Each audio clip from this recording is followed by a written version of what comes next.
Welcome back to Cars Without Limits and welcome back to Cartel. This is our automotive podcast here in Toronto at our headquarters at LeMans Detailing. This is Marlon Shaw, this is ABD, I'm Indujan. So let's dive in. Today we're going to talk about a few more cars that are scheduled to drop in 2023. Marlon, anything you got for us? So the Rolls Royce Spectre is honestly this cool new luxury electric vehicle from Rolls Royce. Coming from a massive V12 to 2 electric motors. Oh wow! It's just going to hold. It's a whole different thing, right? Like those 2 motors are producing 577 horsepower and about 663 pounds of torque, and you can go from what 0 to 60 in 4.4 seconds. That's pretty quick. It's pretty quick, and we can't forget the weight of the car. 6,559 pounds. Jeez. So it's pretty. It's a tough story, right? And this is a 2-door or 4-door? It's a 2-door car. Oh, it is. Okay. It's a 2-door car, and it's like the first time, and it's the first step for Rolls Royce for the electric way. So with that being said, it's pretty much the first car that's going to be starting the unfortunate death of the V12 engine and everything's going to be electric. It's just like, you know, this car is going to be big, just like how the Rolls Royce came out back in came back in 2004 with the Phantom. Right. It blew up the brand back more again, and now they're going back to a whole quiet level of these cars, which is going to be something. I don't know if I'm looking forward towards it. You know, I feel like it might suit the car, man. I think electric and Rolls Royce might be a good brand. Yeah. Right. Like I think in the past couple of years, like especially with Teslas and all this, I think we needed a quality, you know, full electric. Yeah. No. This kind of very. It is a next tier. It's above all. It is Rolls Royce. Now, do you know if BMW is involved in this? That I don't think there's not too much actual information about this car. Okay. It's still like pretty under wrap, and you know, we probably get information, you know, weeks to come. It's supposed to be the first car is supposed to be delivered in Q4 of this year, 23. Oh, wow. So start seeing some different specifications pop on the internet. Right. For the range of this car, which is not too bad, is about 300 miles. That's not wicked, too bad man. for a car like that, For you know. 6,000 and pounds, at the end of the day, you know, you're not going to be taking a road trip unless you're doing a car rally, and it's a whole different story. But you're not going to take a road trip. Nobody complained about the V12 and the gas mileage when you got that Rolls Royce, because you got a Rolls Royce, your mind straight was there. You know what I mean? So, but I'm surprised though. I'm surprised that they're going to a coupe version, not a sedan, because I feel like they're just introducing the electric version of the Rolls Royce. So on that note right there, I honestly think it's the best replacement because there hasn't been any replacement for this car, for the drop head coupe. Right. So if you think about like the Wraith, the Dawn, those were just those smaller variations of those for the brand. But it is actually, I think, the proper replacement for that car because it's going to be the boss. It's going to be the new flagship vehicle. Right. Because back in the day, the drop head coupe was the flagship car for Rolls Royce, and it just sets. I think they're setting that stepstone for the brand and also for the next 7 more years until they actually go fully electric. By 2030, they're going to be fully electric. So now that you say that, it makes me wonder they might even have a convertible version of that car. I imagine. In the future. That's cool. I mean, imagine. We could definitely, 100% we'll probably see like a electric Phantom, fully electric coming soon. That's probably. wicked. That's kind of wicked. I like it. That's exciting. Yeah. And did they drop any price tag? So the price tags will be around 400,000 starting, and I can imagine Canadian or American? USD. USD. And I believe, you know, by the specifications from, you know, other people, probably hit $1 million for sure. Easy. For sure. Yeah. We saw a couple of Phantoms hit $1 million. It's on and also one thing, it's on the same platform as a Cullinan and the new Phantom. Oh, really? So it's a big body. Big cars. Yeah. So it's going to be amazing to see when they pop out the different variations. The bespoke program for Rolls Royce is amazing. They always have the customization to the customer. Right. So I can't wait to see how they turn out. That's wicked, man. But what do you guys? Super, I'm excited to see what the Mansory kit looks like on this Rolls Royce. Oh my gosh.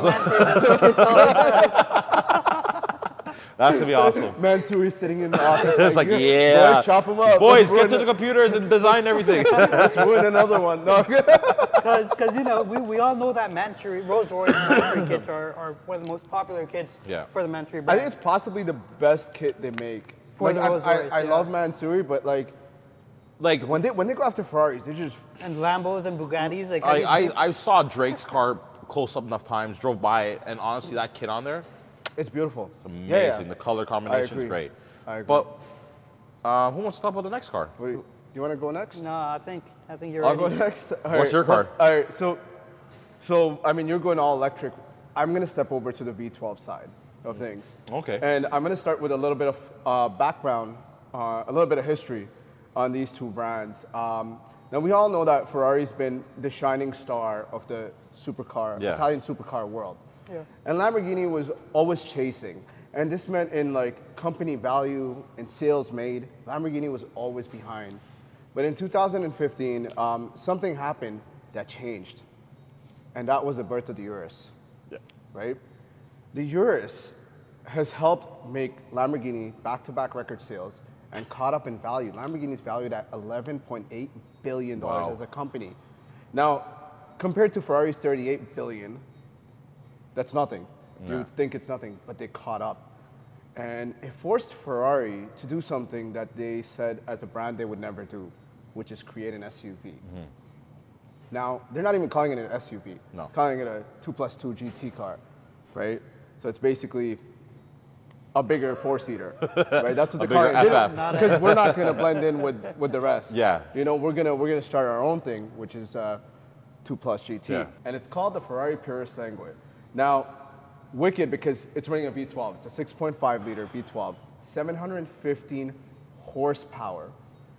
Imagine the sound. Now this V12, which is, I believe it's called a 65-degree V12 because of the positioning of the cams, first gave birth in the Enzo, went on to the 599, F12, GT4 Lusso, SP1 Monza, SP2, Daytona SP3, and then in the 812 competition.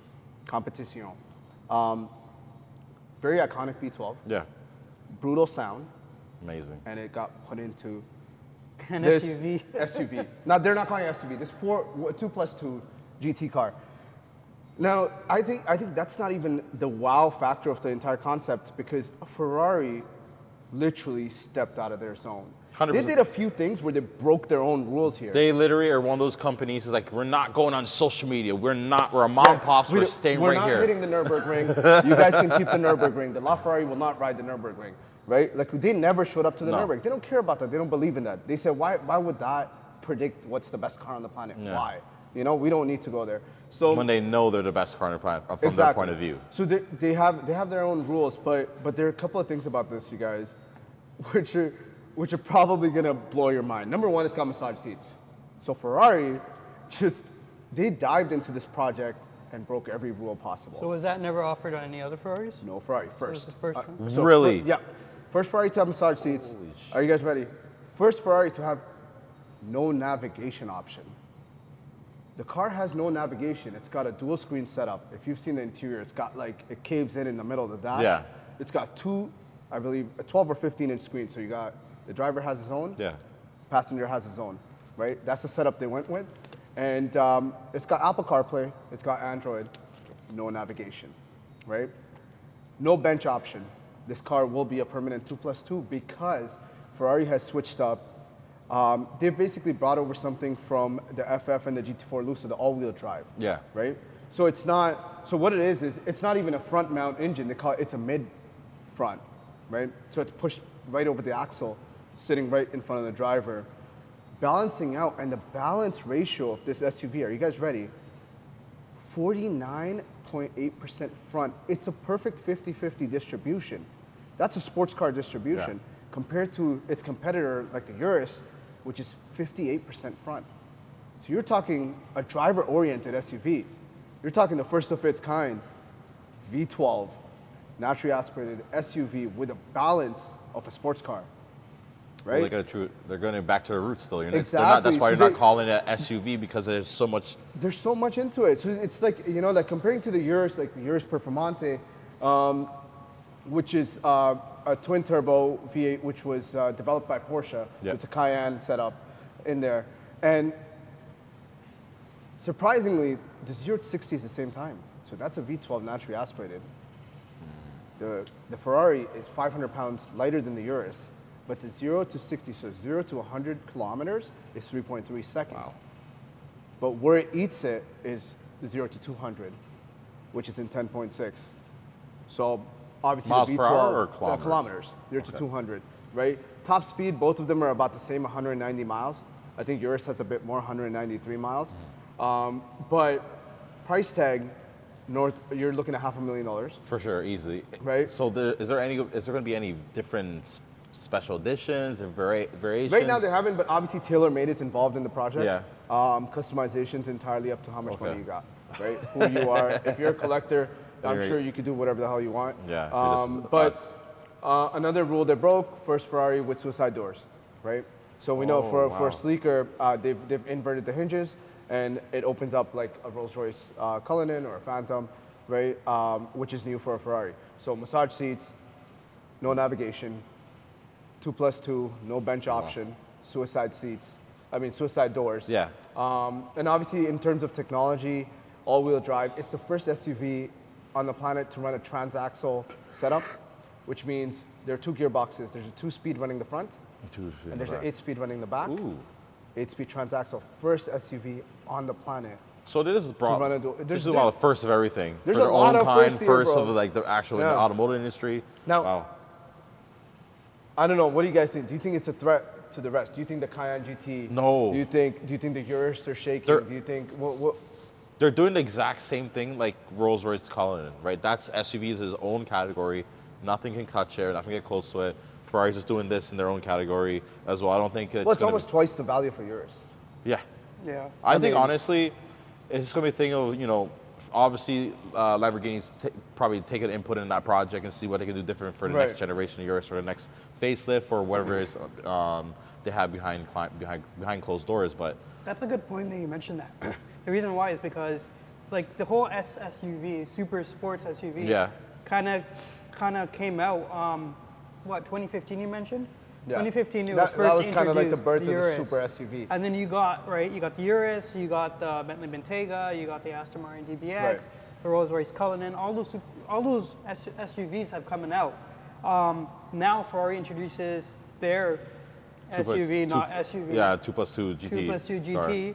However, all those other cars that first came out have now already gone through their second renditions.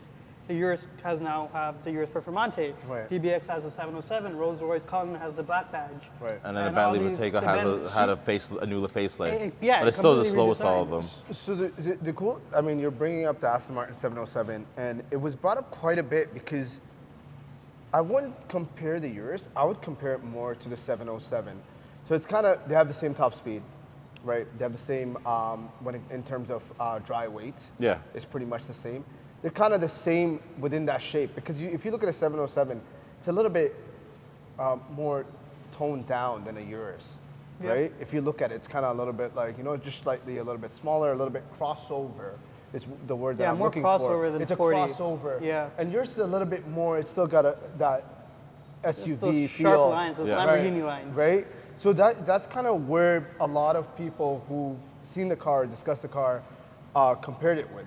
It was a 707, right? Because the closest thing to the weight distribution. Same with the horsepower, right? Yeah. 715, 707, Yeah. So horsepower-wise, it sits around the same. They're around the same. Now the V12, it revs up to 8,200. Jeez. 8,250. They've got electronic dampening, which is super intelligent. It can also lower the car by 0.4, whatever, when it needs to tuck down, reduce the drag. And also it's got a 4-wheel steering, individual 4-wheel, right? Which is also making it very intelligent for an SUV. It's so it can easily manage I the track. think it's a crazy build, and I think it's a massive threat to the rest. I think Uruses are going to get traded in, 100%, because everybody wants. That's just what I think. I think for a V12, I mean. Well, the bull, or sorry, the horse is going to get the bull run right now because everything else is. And even just the quality of the. I mean, I love Audi tech. Yeah. I love the Urus. I always did, but I feel like after going through and doing research on the new Ferrari SUV, I don't think they stand a chance. I mean, the biggest thing the Urus lacked, in my opinion, was the sound. Like, it was great. It sounded great. It had the pops.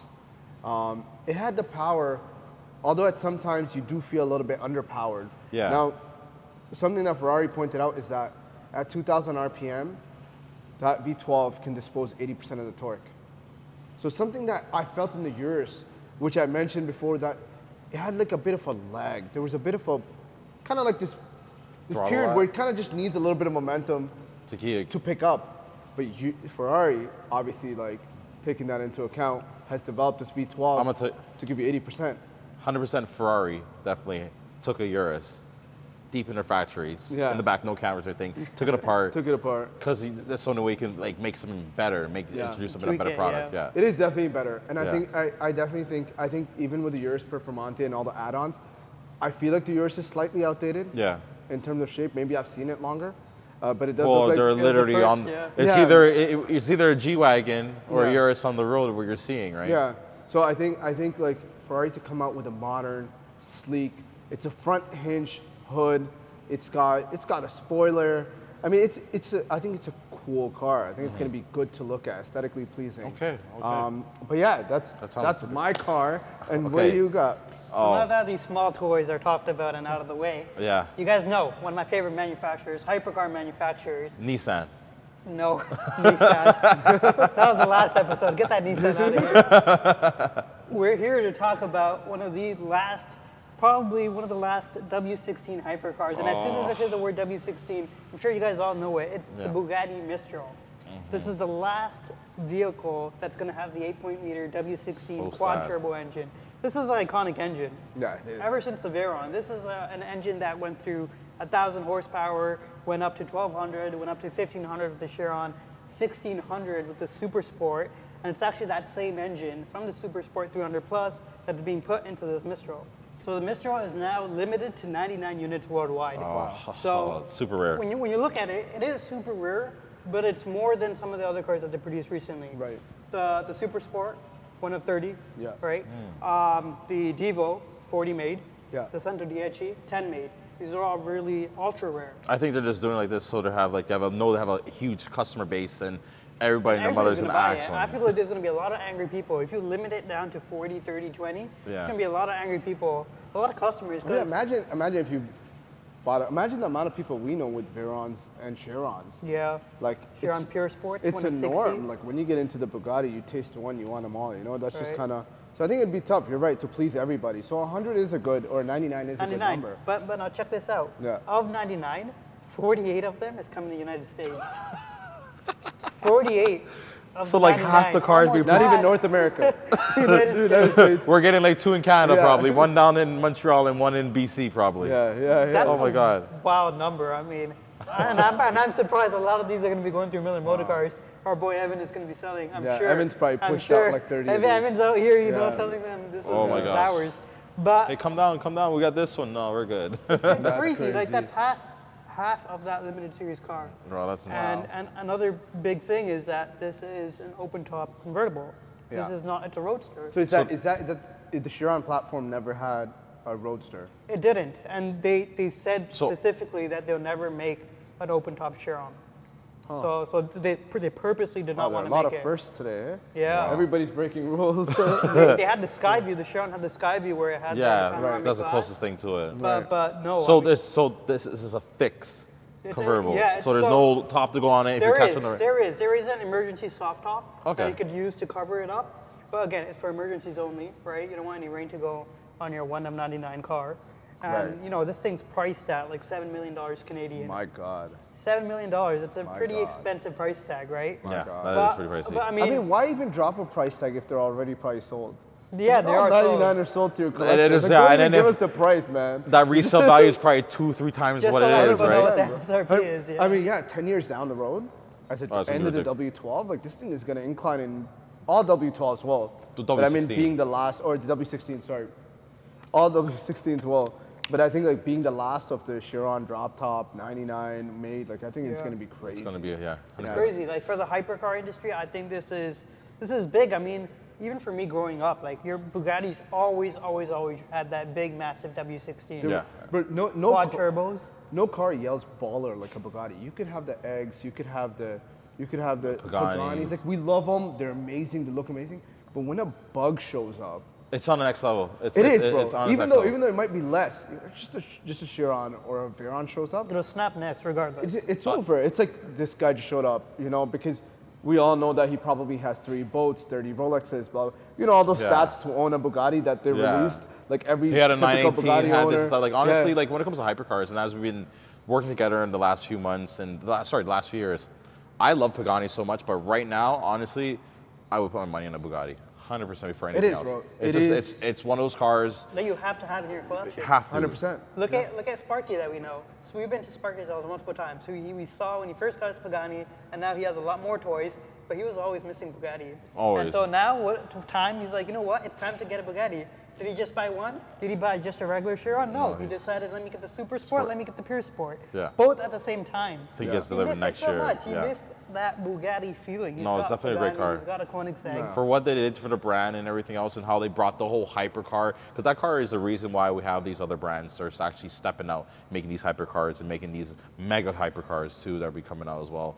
But it's the benchmark. Like, you know, nothing was really badass from the McLaren F1 to like it went like from that distance from the McLaren F1 to the Bugatti Chiron. There's like nothing really, and those only two of those cars were became like. But don't get it confused though. Like, this is not a Chiron, and Bugatti wants everybody to understand this. This is not a Chiron. So it's a different Okay. chassis. This is a whole new Oh, is it? vehicle. Is it from I'm ground not up? sure. I'm not sure if it's a different Because chassis. it resembles the Chiron a lot. It does have Like- certain looks, but for me, like from what I've seen online, it is a bigger vehicle. Yeah. And the styling of it is different too. So everybody knows that the Chiron had that one The line Cyclops. going. The Yeah. Cyclops tail one light. line.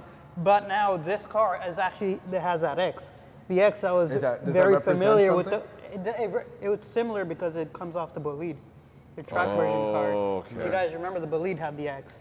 And Yeah. if you look at the Pure Believe it's Sport, a nasty car. when you look at the Pure Sport, the wing kind of incorporates an X design as well.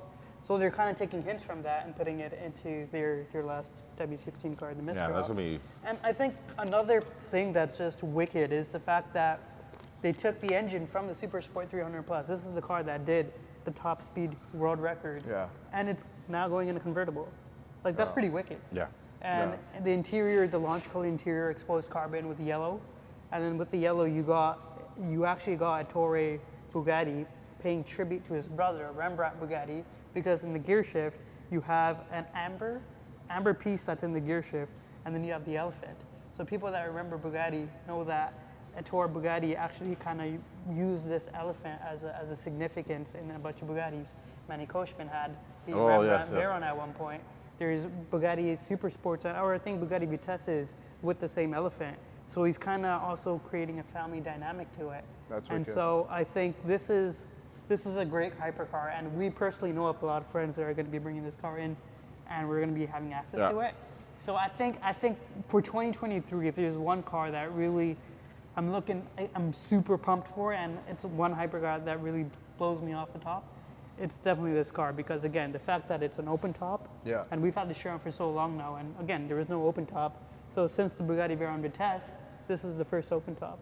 Yeah. So I'm excited. I'm It's- ready, and I think I'm that's a really good No, I example. think, I think you definitely win this one. I think 100%. I mean, with Ferrari, obviously, it's always sad to see the last in the Right. beginning for the electric Spectre. Yeah. It's a beginning of the electric Rolls Royce for Ferrari's SUV beginning.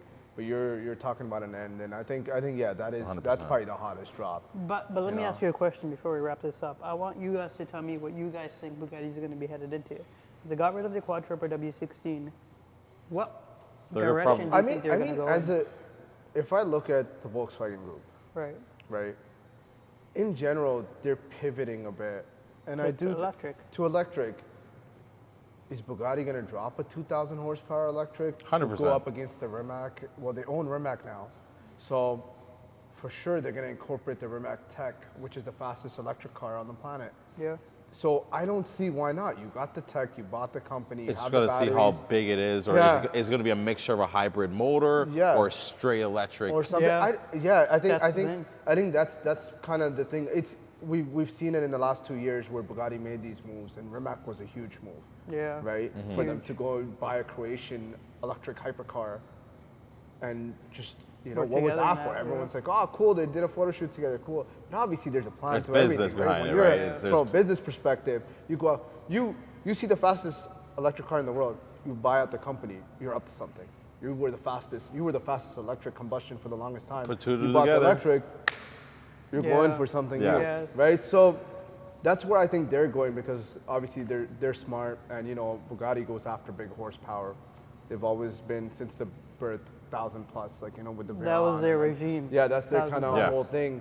So I think now, especially with combustion kind of catching up to the Bugatti, with the Koenigsegg's touching 13, 14 now, with the Venom F5 touching 14, 15, 18. 1800 horsepower. So I think that territory is like, it's getting saturated.